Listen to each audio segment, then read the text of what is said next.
Selamat datang kembali kawan Kicau Mania. Bro, siapa di sini yang pernah pusing 7 keliling melihat piyik murai batu kesayangan kita mogok total saat mau pindah ke for? Sudah coba diolesin, dicampur jangkrik, tapi tetap saja besoknya for utuh, kotoran encer, dan piyik makin lemas. Masalah ini bukan hanya bikin kita rugi waktu dan tenaga, tapi risikonya fatal, piyik bisa mati lemas. Tapi tenang, hari ini saya akan bongkar tuntas sebuah metode yang saya jamin 99% berhasil. Bahkan seringkali proses adaptasi ini tuntas hanya dalam waktu 5 menit pemberian pertama.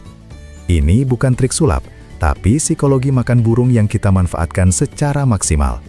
Jika Anda punya piyik umur 1,5 hingga 2 bulan yang siap mandiri, pastikan Anda tonton video ini sampai selesai, karena rahasia ini bisa menyelamatkan masa depan jagoan Anda. Oke, sebelum kita masuk ke langkah-langkah teknis, penting untuk dicatat bro.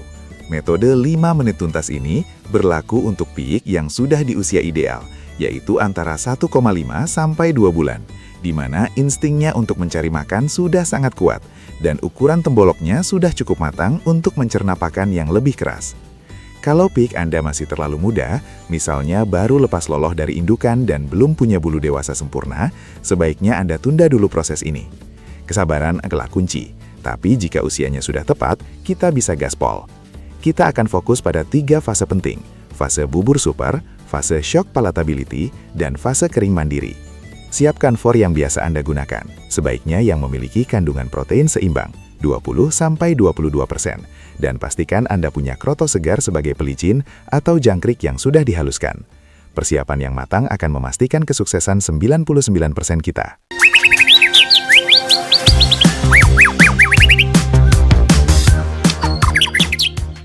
Fase pertama adalah menciptakan bubur super yang tidak bisa ditolak oleh piyik. Ini adalah jembatan psikologis. Banyak kicau mania gagal karena langsung mencampur for dengan air saja, yang rasanya hambar dan teksturnya asing. Kita harus menipu insting si piyik. Caranya, ambil for secukupnya, lalu haluskan. Setelah halus, campurkan dengan pakan alami favoritnya, entah itu kroto segar yang sudah dicuci, atau ulat Hongkong yang sudah dipotong kecil, atau paling bagus adalah jangkrik yang sudah dihaluskan. Rasio awal yang sempurna adalah 70% pakan alami beraroma kuat dan 30% for yang sudah dihancurkan. Beri sedikit air panas, lalu aduk hingga teksturnya sangat kental, mirip adonan pasta gigi, bukan encer seperti sup. Suhu bubur harus hangat kuku, karena ini menyerupai suhu pakan yang dimuntahkan indukan, memicu insting makan alami si piyik. Setelah bubur super siap, saatnya kita beri pakan pertama. Penting sekali, pemberian pakan ini harus dilakukan pada saat si piyik benar-benar lapar. Paling ideal adalah pagi hari setelah semalam tidak diberi pakan penuh atau sore hari menjelang malam. Ambil sedikit adonan dengan ujung sendok kecil atau pinset. Awalnya kita harus lolohkan secara perlahan, jangan langsung memaksa banyak. Biarkan piyik mencicipi dan menyadari bahwa makanan baru ini memiliki rasa dan aroma yang familiar dari kroto atau jangkrik, tetapi juga ada unsur yang aneh, tekstur fur. Setelah piyik merespon dan mulai membuka mulutnya dengan antusias, kita akan memberikan makanan secukupnya, bukan sampai kenyang. Ini adalah kunci dari metode 5 menit tuntas yang sebenarnya bro. Ini dia inti dari rahasia yang saya janjikan. Setelah Anda memberikan bubur super tadi, dan piyik sudah mulai terbiasa dengan rasanya, misalnya Anda beri 5–6 suapan kecil, berhenti. Ya, berhenti total, meskipun piyik masih merengek minta makan.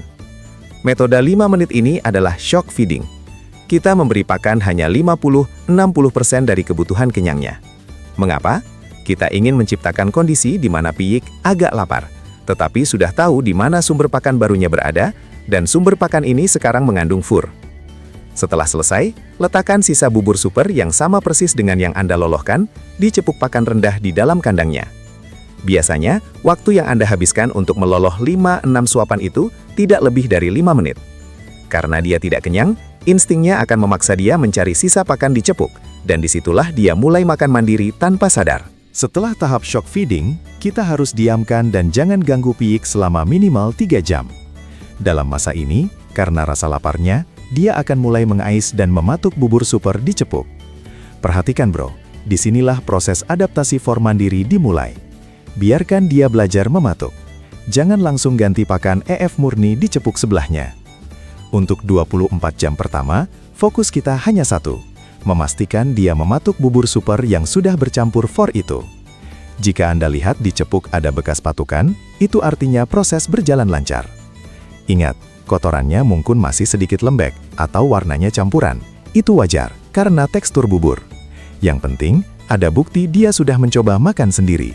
Memasuki hari kedua, saatnya kita naikkan tantangannya. Kita mulai mengurangi porsi pakan alaminya.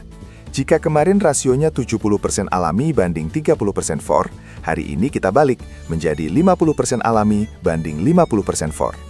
For tetap dihancurkan dan tekstur bubur tetap kental. Ini penting. Jangan pernah buat bubur yang terlalu encer, karena membuat for larut dan tidak terasa teksturnya. Padahal kita ingin si piyik mulai terbiasa dengan tekstur for. Lakukan lagi proses shock feeding di pagi hari, lalu sisakan di cepuk. Secara perlahan, si piyik akan mengidentifikasi bahwa pakan yang didapat dari cepuk rasanya tidak semewah kemarin, tetapi masih bisa diterima karena kandungan krotonya. Ini melatih toleransi rasa, bro. Di hari ketiga, jika respon piyik bagus, kotoran sudah mulai berbentuk dan dia sudah aktif mematuk, kita masuk ke tahap tekstur setengah kering, atau yang saya sebut crumble moist. Kali ini, fur tidak perlu dihancurkan total, tapi cukup direndam sebentar dengan sedikit air hangat sampai teksturnya empuk tapi masih berbentuk butiran. Rasio sekarang adalah 70% fur butiran lembek, 30% kroto atau EF. Tujuannya adalah memperkenalkan bentuk butiran fur yang sebenarnya. Berikan pakan ini di cepuk setelah sesi shock feeding pagi. Di cepuk yang berbeda, Anda mulai bisa letakkan sedikit fur kering murni. Ini adalah pemancing visual dan tekstural, bro. Jangan khawatir jika dia belum memakannya. Yang penting dia melihatnya di cepuk. Jika semua berjalan lancar, pada hari keempat atau kelima, piyik harusnya sudah sangat familiar dengan rasa fur. Sekarang saatnya potong total pakan alami di cepuknya. Cepuk pakan hanya berisi fur kering murni.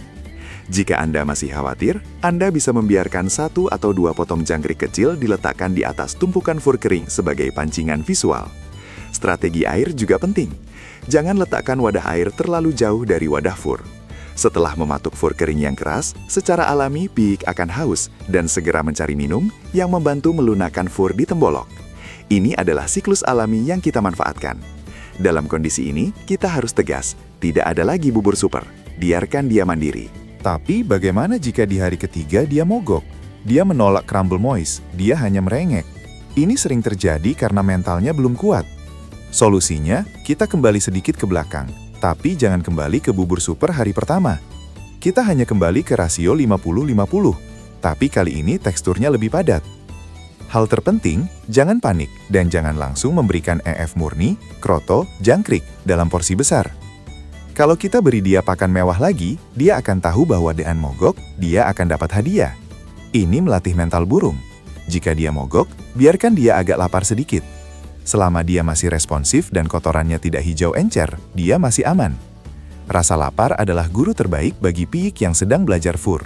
Bro, tolak ukur keberhasilan utama dari transisi for ini adalah kotoran. Kotoran piyik yang sudah makan for harusnya berbentuk padat. Ada bagian putih, asam urat, dan warnanya sedikit gelap, menyesuaikan dengan warna for yang Anda berikan. Jika kotoran masih cair, encer, atau berwarna hijau, disebut juga kotoran lapar. Itu tandanya proses pencernaan for belum sempurna, atau asupan EF murni masih terlalu dominan. Jika kotoran sudah padat, selamat.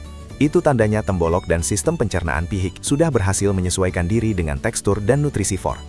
Kita harus cek ini minimal 3 kali sehari di awal masa transisi. Ini adalah sinyal dari perut si jagoan.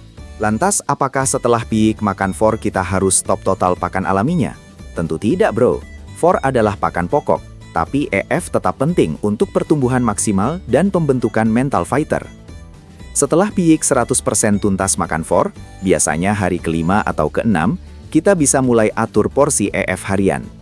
Misalnya, berikan 5-7 ekor jangkrik di pagi hari dan 3-5 ekor di sore hari. Jangan berlebihan, karena jika porsi EF terlalu banyak, motivasi piyik untuk makan for akan hilang, dan dia akan kembali memilih pakan alami yang lebih enak. For adalah nasinya, dan EF adalah lauknya. Porsi harus seimbang, agar pertumbuhan bulu dan mentalnya optimal. Selain strategi pakan, lingkungan juga sangat mempengaruhi kesuksesan adaptasi ini. Pastikan kandang harian piyik bersih, karena kebersihan mencegah penyakit yang bisa membuat piyik malas makan. Kedua, tempatkan kandang di lokasi yang tenang, jauh dari lalu lalang atau gangguan predator. Stres adalah musuh utama nafsu makan. Ketiga, pastikan pencahayaan cukup. Burung yang melihat dengan jelas tempat makannya akan lebih termotivasi untuk mematuk. Dan yang terakhir, jangan pernah mencampur piyik yang sedang proses adaptasi FOR dengan burung dewasa yang agresif. Biarkan dia fokus pada proses mandirinya tanpa ancaman mental. Banyak kicau mania bingung, seberapa sabar saya harus menunggu. Ingat bro, ada bedanya antara sabar dan memanjakan. Sabar artinya Anda mengikuti proses bertahap ini, mengurangi rasio FUR secara konsisten. Memanjakan artinya saat piyik mogok, Anda langsung panik dan menyuapi kroto murni. Disiplin adalah kunci. Jika Anda konsisten dengan metode pengurangan rasio dan shock feeding, dalam waktu maksimal 7 hari, piyik murai batu Anda seharusnya sudah 100% mandiri FUR. Jika setelah 7 hari dia masih menolak total, coba cek kesehatannya. Mungkin ada cacingan atau masalah internal lain yang menghambat nafsu makan. Satu mitos yang sering beredar saat transisi FOR adalah memberi air gula atau vitamin berlebihan. Hati-hati bro, air gula memang memberikan energi instan, tapi jika diberikan terus-menerus, bisa membuat piyik enggan minum air putih biasa, dan malah bisa memicu masalah pencernaan jangka panjang karena asupan gula yang berlebihan. Vitamin boleh diberikan, tapi cukup yang mengandung elektrolit ringan untuk menjaga stamina, bukan yang bertujuan untuk meningkatkan nafsu makan secara instan. Fokus kita adalah membuat piyik suka dengan res FOR, bukan menyamarkan rasa FOR dengan manis-manisan atau suplemen kimiawi. Mari kita rangkum kembali inti dari rahasia 5 menit tuntas ini kawan. Pertama, persiapan bubur super kental, FUR halus plus EF. Kedua, lakukan shock feeding hanya selama 5 menit di pagi hari.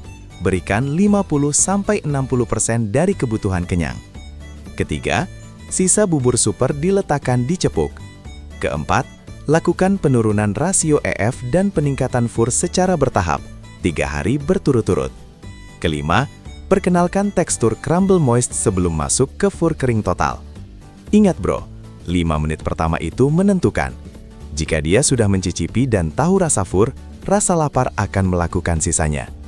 Keberhasilan proses ini akan membuat murai batu Anda menjadi burung yang tangguh dan tidak mudah stres saat menghadapi perubahan pakan di masa depan. Proses menyapih piyik murai batu memang menantang, tapi dengan disiplin dan strategi yang tepat, Anda bisa melewati fase ini dengan cepat dan sukses. Tidak perlu lagi menghabiskan waktu berjam-jam mencoba meloloh dan membujuk. Ingat, kuncinya, kontrol rasa lapar dan konsistensi tekstur. Kalau Anda punya pengalaman atau pertanyaan seputar transisi FOR, jangan ragu tulis di kolom komentar di bawah. Kita bisa diskusi santai. Jangan lupa like video ini jika Anda merasa ilmu ini bermanfaat, subscribe ke channel Cinta Kicau Mania untuk tips perawatan burung lainnya, dan aktifkan lonceng notifikasi agar tidak ketinggalan rahasia-rahasia Kicau Mania yang akan datang. Sampai jumpa di video selanjutnya. Salam Kicau Mania.